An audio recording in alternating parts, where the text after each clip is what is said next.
خدها صغيرة ربيها ع ايدك. ما هيك هي اللي ربتني حبيبي. شو صار؟ اللي صار انه امبارح انا هيك كنت نايم شي الساعة 12 ظهر وحدة، بتشيل تتصل فيني: ايه بيبي تعال لعند المدرسة، حابة افرجيك لرفقاتي.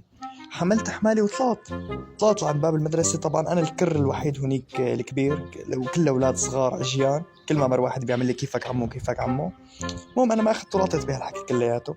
وإذ طالعة هي ومع 3 بنات طلعوا من باب المدرسة. طلعت هيك معلم، انا ما ميزت هدول بنات ولا شباب، شواربهم اطول من شواربك.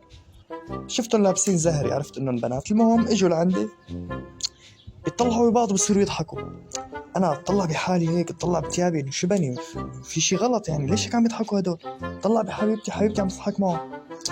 وإذ بتنط وحدة من بين هالبنات بتطلع بحبيبتي. لك وحزير شو بتحكي؟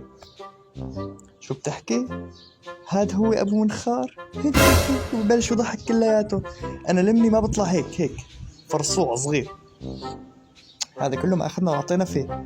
تحكيني بنفس اليوم المساء تعمل لي: ايه حبيبي ليك انا رايحة على البارتي بس ارجع بحكيك.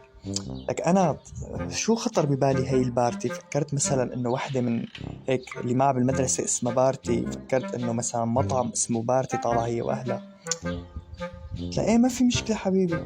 الساعة 12 1 2 4 الصبح تبعت لي: ايه حبيبي انا هلا رجعت من البارتي. حزير شو طلعت البارتي؟ طلعت حفلة، طالعة حفلة مدري وين. الله وكيلك. لك انا طول عمري ببعت لها: حبيبتي نازل العب شدة مع الشباب بس ارجع بحكيكي. ما بحكيها 4 الصبح. تكون هي ناطرتني. هلا انا بدي انطر هي من البارتي. خلص يا عمي خلص. بارتي لسه شو مو شاطرة غير. حبيبي شو رأيك نروح مشوار بالتاكسي؟ وحبيبي شو رأيك ننزل نعمل وشم سوا؟ حبيبي هي اللي ربتني.